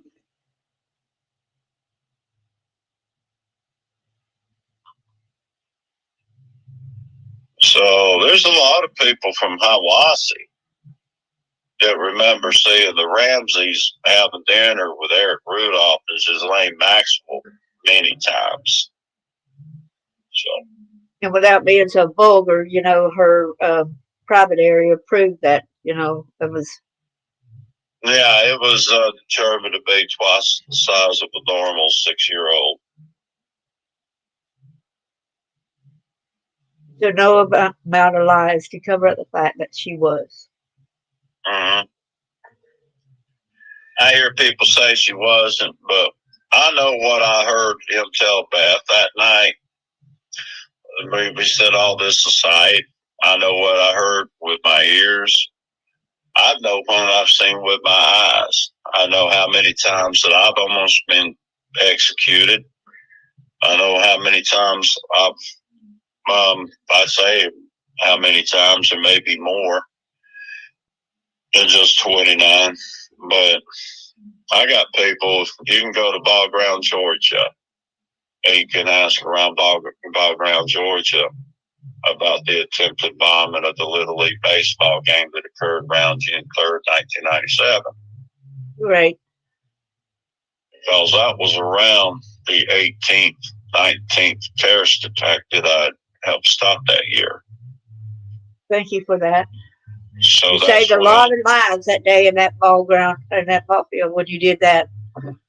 Well, Rick saved a lot of lives, but lo and behold, that's how I got assigned the case by the feds to begin with. Because are you talking about Rick Jewell?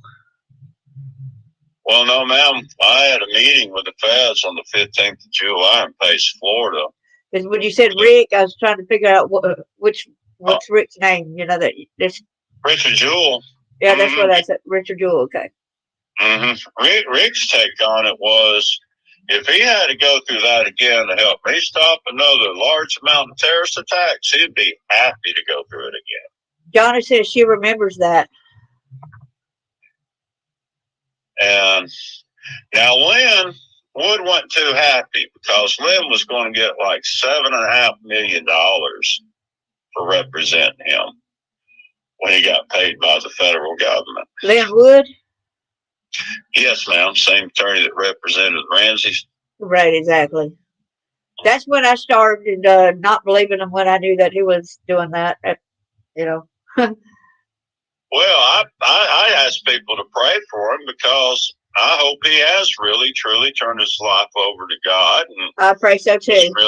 He's out there. He's released a lot of the same information I've released. We're saying a lot about the same thing. People are intrigued over that.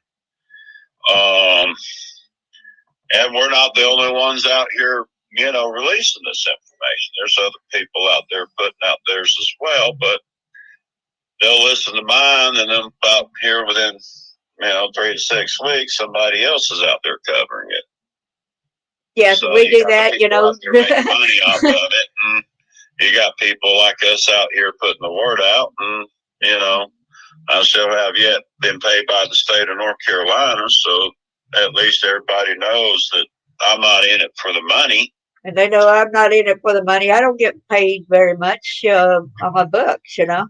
Yeah, they don't. So I'm not in it for the money either. Yeah, I don't put up things to ask people for donations and stuff like that, or try not to push for them. Yeah, people The ask. stuff I've always did with the coalition stuff, I pay for out of pocket. Yeah, people ask me, why don't you put this for a money thing, you know, to get money on the site? I said, I don't want to do that, you know. My aim is to get the word out. I don't want to have people to have to pay money towards me to get the truth out there, you know. I just want to give the truth. You know what I'm saying there? Well, I expect compounded interest with my back pay. I don't think that's too much to ask for, along with the governor's package that comes with it. Exactly. Or there in North Carolina, especially with you already being listed as hired there, they should respect and pay that. Well, they can't hire you without paying. It's unconstitutional. Yeah, so they've been unconstitutional. They haven't paid you for how many years? 27, but it's like Jimmy Hunt said in the General Assembly when they find out that this goes back to 1972, they might decide, and they'd be crazy not to, pay me back to 1972. Because that's really when all this began, was when I was 6 years old. Same people, same terrorist organization. In 72, I was 10. Well, you know, that's what gets me about my oldest brother, Bill. You know, he's like, ain't no way it ties back to that people in Marietta. You know what I mean? And it does. And so most people would just look at John, you know, they'll say, well, you know, pedophile, you know, sexual, whatever. There ain't no way he's in with a terrorist or, excuse me, it's all tied in together. He's tied in with Epstein, and Epstein's case goes further, more beyond the child trafficking and everything. It goes into espionage. It goes into, you know, so many crimes. It's unreal. You know, terrorism. Well, I bet I could sit down with my oldest brother and I could show him the composite sketch from the Atlanta child murder case of Patrick Baltazar. And he would recognize Danny Hughes from coming over there to the Tasty Freeze in Morganton, Georgia, and get free food my dad bought for the baseball teams after the baseball games. Right. So he got to go over there and, you know, feed his face on my dad's dollar. Uh-huh. And he was actually the one that led Jim Stubbs up there to where we live. The proximity, he had to find out exactly where we live because Hughes didn't know exactly where our farm was. But he's the one that led Jim Stubbs to the area. And anyway, his composite sketch popped up on the Atlanta News one evening for the murder of Patrick Baltazar, and dang if I didn't get a visit from Ed Bentley and one of his buddies, and my cousin Robert shows up, sticks his revolver up in the room, and they surrender when they see his handgun, and I knew right then and there that was a setup, but I still count that as an attempt on my life because they did come in the house with guns. Right. Until my dad and Robert showed up, and Robert went up there and stuck his revolver in the room, and they saw that, they just gave up. I mean, you know, I didn't fall off the turnip truck. I was 15 years old at the time. Then, of course, I wound up going down there when I'm 16, the man in the safe return of my older brother, Fred. Yeah, I think it's kind of funny how people say, well, you just insert yourself in here just trying to be nosy, just trying to do this just for a name. No, they put you in it just like they put me in it, you know? They involved me, and they involved you, and they involved a lot of other people. But I hope, you know, some of the people that can't talk, we're the voices for them that are too afraid to talk. Yeah, well, it's like my conversation with Officer Jacob King of the Cobb County Police Department over there with Tim Cox when he was police chief and that other guy. You know, My concern has always been, they always threatened back then to start attacking Home Depots again, even though they failed to attack their own corporate headquarters on Juneteenth of 1997. Wasn't there a General Motors plant over there that was attacked as well? Two of them. The Lakewood plant, they tried it one time. The security breach in it was two sections of chain link fence that was missing from the side access road. That's where they built the pickup trucks, the Sierras and Silverados at. The General Motors assembly plant in Doraville, they tried to hit it twice. First time was March 11th, 1997. The other 14 attempts they tried that morning. 3 truck bombs total that morning, one for it, the IRS building, and the MARTA rail station. And that's a lot of people remembers that one truck bomb parked in front of the Renter Center that morning. Everybody thought, no, a lot of people didn't know right up front how many places they tried to hit. They just knew there was that one truck bomb there in front of Renter Center that morning. And into the afternoon, and it was all over the news. But later it was determined to be a bomb scare. Well, you dang right. They tried to hit 14 places that morning. How old were you when you actually got to go inside there when Eric Rudolph and Hunter Biden was in that certain, was it a hotel or was it? Yeah, that was after the attack attempt on the ball ground Little League baseball game started to bring up a while ago. We got away from. Okay. I was in Young Harris. They rented a motel room down the road from the Brasstown Valley Golf Club. And so they needed to have a meeting over me. So they had my brother Fred, Roger Nance, John Usolini. They met up with Mike Cook, Murphy Building Supply, and they went over there to the motel room. They went in. I think it was Jeff Cook and Matt McRae was in there, or Matt McRae was just in there. But anyway, it was a couple of the Cook brothers and all of them. They got in there and they got to talking, and my brother Roger and them was like, "Well, where's Eric and Hunter at?" And they're like, "Well, they're in the bathroom." And they're like, "Well, what are they doing in there?" "I don't know. They've been in there for probably around 35, 45 minutes. So my brother Fred steps over, he opens up the bathroom door, and lo and behold, there's their clothes piled in the bathroom floor. Rudolph sitting on the sink in his BB days. Hunter sitting on the toilet in his BB days, passing a glass pipe. So that tells you what they were smoking. Yeah. And yeah, the rumors are true that they had, their BBDs were equipped with skid marks. Really? Yep. So anyway, yeah, I guess derby shorts. So,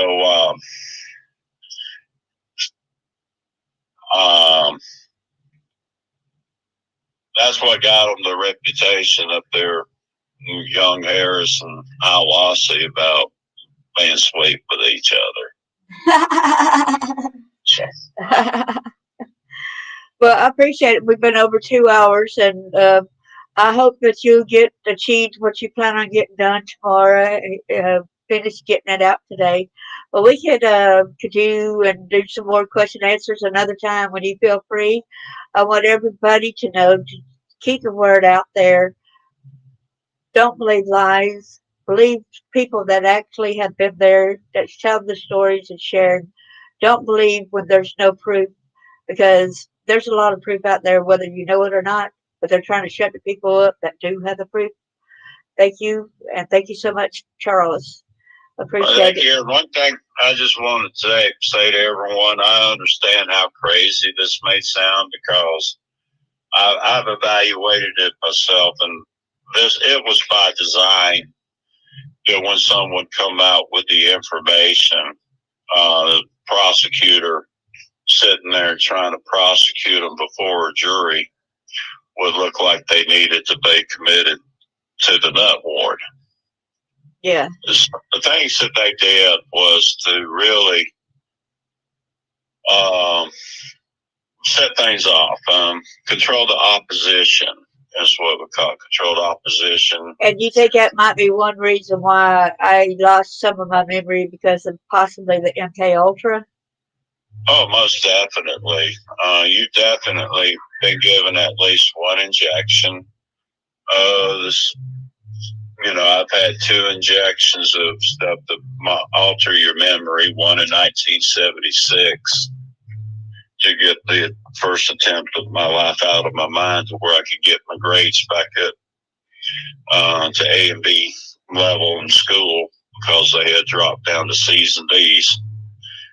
So that was the first time I voluntarily took an injection by my psychiatrist. And then, of course, in 2013, when they invaded my house and forced me another injection. So